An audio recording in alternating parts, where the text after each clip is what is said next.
everyone. I am extremely happy to tell you that today on this virtual platform with me is Dr. Sachin Goel, my junior as well as our foundation batch student from Maulana Azad Medical College, who has scored rank 11 in the mid-year AIMS 2020 exam. The biggest achievement that he has got is that he scored 35,000 rank in this year NEET exam. The reason he will tell himself, and with 5 months study, he is able to get a rank 11. So Sachin, a very, very big congratulations in achieving this great task. First of all, tell me, how does it feel from taking such a big jump from 35,000 to 11 and that to in a Central Institute exam? Thank you so कैसा much मतलब sir. किस तरीके का feel आता है एकदम? Sir अभी तो it's really been an honor to sit in front of you and giving an interview. And sir जब मैंने रिजल्ट देखा था, मतलब I can still remember, मैंने कम से कम 50 से 60 बार अपना रिजल्ट चेक किया होगा. 50 से 60 बार, क्योंकि मुझे मैंने 15 मिनट तक अपना रिजल्ट चेक किया. मैंने 10 लोगों को बोला कि you check my result, you check my result. 2-0 miss तो नहीं हो रही बीच में? हाँ एग्जैक्टली. तब जाके मुझे कहीं विश्वास हुआ, हाँ ये मेरी ही रैंक है. And it was really really really awesome जब ये रैंक मैंने देखी. वाओ सचिन. तो Sachin, I believe that obviously it was your hard work जिसकी वजह से ये सब कुछ मिला, but there are always people in your life that you want to thank. So, would you like to mention some of the names before we take forward this interview? कोई भी नाम जो तुम्हें याद आता हो? सर सबसे पहले तो मेरे पेरेंट्स, मतलब उनके बिना कुछ भी नहीं था. मतलब मैं सोच भी नहीं सकता था ये रैंक लाना. जितना मोटिवेट, मतलब इतनी बुरी रैंक के बाद जितना मोटिवेट उन्होंने मुझे किया, आई कैन नॉट इमेजिन कि उनके बिना मैं कुछ कर सकता था. Then my brother and sister, and after that obviously the almighty God and all my teachers, जितने भी मतलब faculty है, especially the DBMCI family, I want to thank all of them. Okay. So Sachin, you joined us in the foundation batch. Yes, you completed all your subjects in the third year with us, and you continued in the TND in the internship. Yes, the internship is Maulana Azad बहुत hectic होती है, मुझे भी पता है. I have passed through that particular phase. I can imagine. तो पहले तो ये बताओ कि how was the classes in the third year, फिर इंटर्नशिप में टीएनडी कैसा रहा, क्या रीजन रहा कि तुम नीट में बहुत अच्छा परफॉर्म नहीं कर पाए, क्या स्ट्रेटजी चेंज की, क्या किया और सीधा 35,000 से 11 पर पहुंचे? सर थर्ड ईयर में जब मैंने ज्वाइन किया था, तब मतलब मैंने काफी क्लासेस सिंसियरली लगाई थी. मतलब मैंने most of the classes sincerely लगाई थी, एंड मुझे काफी अच्छा भी लगा था उस टाइम, क्योंकि उन क्लासेस में उन्होंने मुझे फाइनल प्रॉफ में भी हेल्प किया. एंड मतलब मुझे एक पॉजिटिव फीलिंग भी आती थी, कॉम्पिटिटिव फीलिंग आती थी जब मैं अपने साथ वालों को देखता था कि हाँ वो सब भी तैयारी कर रहे हैं अच्छे से, वो मुझसे आगे हैं, मुझे भी एक कॉम्पिटिटिव फीलिंग आती थी. पर इनिशियली जब मैंने इंटर्नशिप में टीएनडी ज्वाइन की, मैंने मोस्ट ऑफ द सब्जेक्ट्स की टीएनडी अटेंड की थी. बट जैसे जैसे टाइम निकला, मतलब इंटर्नशिप हेक्टिक होती गई, क्योंकि लास्ट के 4 मंथ में मेरी मेडिसिन एंड गायनियोप्स की पोस्टिंग थी. एंड मेडिसिन एंड गायनियोप्स मैमसी में सबसे ज्यादा हेक्टिक होती है, ठीक है. तो उस टाइम मैं इन चीजों को रिवाइज नहीं कर पाया. बेसिकली मैंने होप छोड़ दी थी कि ठीक है मैं नहीं कर सकता, ठीक है. And that was the reason कि मैं इतना 35,000 रैंक आई मेरी.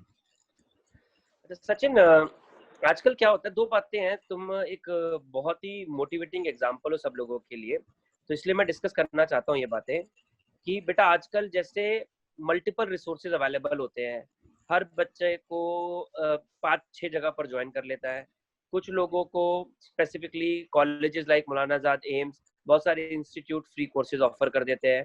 आपने किसी भी एक इंस्टीट्यूट का एक टेस्ट दिया, वो आपको क्लेम कर लेता है ये हमारा स्टूडेंट है. तो आई एम श्योर कि बहुत सारे जगह पे तुमने भी ऐसे ही कोर्सेज मिल गए होंगे, कहीं तुमने ज्वाइन कर लिया होगा. तुम्हारा प्राइमरी सोर्स ऑफ प्रिपरेशन क्या था? सर जैसे मैंने आपको बताया, मैंने अपना थर्ड ईयर पूरा एंड इंटर्नशिप में मैं सिर्फ डॉक्टर भाटिया के साथ एसोसिएटेड था.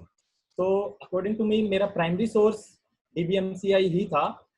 मैंने अपनी इंटर्नशिप के बाद क्वेश्चन प्रैक्टिस के लिए कुछ ऑनलाइन प्लेटफॉर्म ज्वाइन किया था, पर आई कैन सेफली से मेरा प्राइमरी सोर्स ऑफ जो भी जितना भी था वो सब डीबीएमसी ही था। एक चीज और बताओ, क्या होता है कि जब आपकी ऐसी रैंक आती है जो आप एक्सपेक्ट नहीं कर रहे होते, तो एक बार बुरा लगता है, एक बार आपको लगता है कि आपने जो पढ़ा था उसी में कोई कमी थी, या आपके पढ़ने में दो वजह से रैंक नहीं आती। एक तो पढ़ने वाले में कमी थी, उससे रैंक नहीं आती है, पढ़ाने वाले में कमी थी, उससे रैंक नहीं आती है ना। दो रीजन होते हैं। तो तुम्हें क्या लगा कि ऐसा क्या रीजन था और उसको तुमने कैसे करेक्ट किया? सर मैं बिल्कुल मतलब इंटर्नशिप के एंड में मेरा बिल्कुल ब्रेक डाउन हो चुका था। मैंने सोच लिया था कि मुझे पता था कि अगर मैंने जितना है अगर मैं उसको पढ़ूं, मैंने बहुत अच्छे से क्लासेस अटेंड की हैं, टीएनडी बहुत अच्छे से अटेंड किया है, लेकिन उसको तो कुछ अच्छा, बट सब मतलब ऑब्वियसली मेरा ही फॉल्ट है कि मैंने नहीं पढ़ा। और मतलब मैंने कभी रिग्रेट भी नहीं किया इस चीज का, क्योंकि मुझे उस टाइम एंजॉय करना था, मैंने किया। जब मुझे पढ़ना था मैंने पढ़ा। ठीक है, तो मैं पहले से ही काफी वो था कि जैसे ही मेरा नीट का एग्जाम खत्म होगा, from I had my NEET exam on 5th of Jan, एंड उसके बाद सर मैंने 2-3 दिन सिर्फ इस चीज में लगाए कि मैंने पहले क्या गलती की और मुझे आगे क्या इम्प्रूवमेंट करनी है।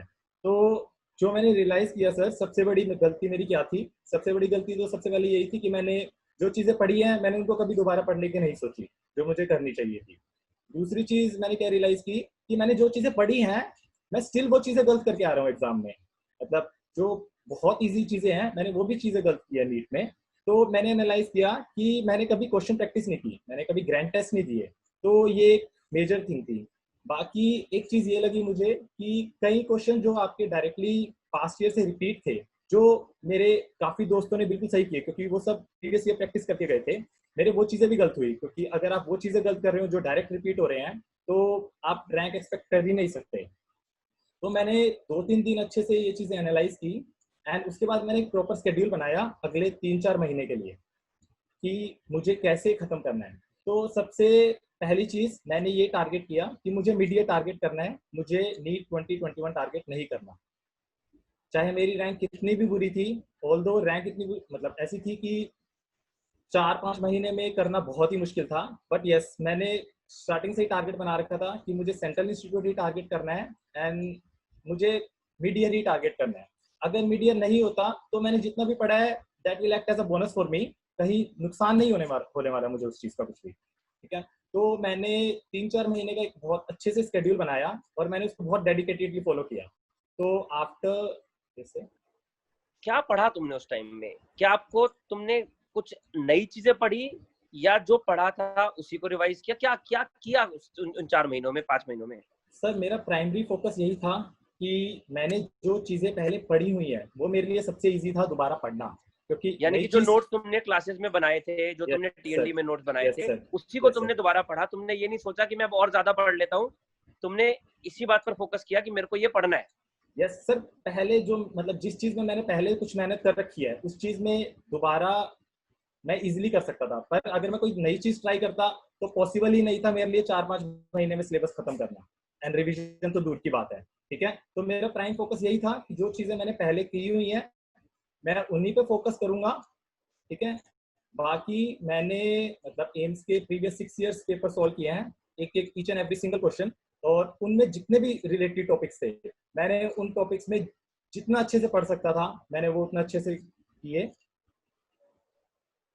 Okay, so guys, those who are watching this, it's a very important point that is being coming up, is that it is the quality of the study that matters and not quantity. Now a lot of students keep on asking us that that why, if you are claiming that why a rank 1 has come after reading from you, and why rank 11 has come after reading from you. So I want to re-emphasize on this, that it is not a problem in the person who is teaching you, it is at your level. Now Sachin is the biggest example, that we have taught Sachin and he has got 35,000 rank, and then he read the same things again and then he got rank 11. So that is what you need to focus upon, and to need to bring it to your brain, that it is your efforts in the right direction. if you are not able to achieve the result in the first go, do not blame onto your resources. Do not think that what you read was not correct. Rather, you should think that probably it could be that that the way that you have read is not correct, and that can also be improved. And Sachin is one of the biggest example of that. Sachin, what is your take on the vibe session that you attended with us, which was the visual session? Sir, vibe session was literally like a sort of rapid revision for me, especially the class by Neha ma'am. मतलब मेरी ophthalmology सबसे week थी जब भी मैं अपने grand test को analyse करता था। मतलब हमेशा ऑलवेज ऑफ्थेल्मोलॉजी सबसे नीचे होती थी मेरे जब भी मैं एनालाइज करता था। एंड जब मैंने नेहा मैम की ऑप्था की वाइब अटेंड की, तब मतलब मुझे एक रिग्रेट सा हुआ कि मैंने मैम की लाइव क्लासेस क्यों नहीं अटेंड की पहले। ठीक है, मुझे इतनी अच्छी लगी मैम की क्लासेस। जो वो 60 क्वेश्चन थे, मैम ने उन 60 क्वेश्चन के हर एक ऑप्शन को 240 क्वेश्चन बना दिया था। ठीक है, तो मुझे बाकी वाइब में मुझे अश्विनी सर की क्लासेस बहुत अच्छी लगी। ठीक है, एंड सुशांत सोनी सर की क्लासेस। एंड जो मुझे रेडियो में सबसे अच्छी चीज क्या लगी कि रेडियो हम यूजुअली पढ़ते हैं, पर हम जो आपने रिसेंट बताया उसमें जैसे काफी चीजें, जैसे आपने MRI की जितनी भी रिसेंट एडवाइसेस है वो बताई, तो वो चीजें मुझे काफी ज्यादा हेल्पफुल लगी। बाकी overall vibe session was really good, really good.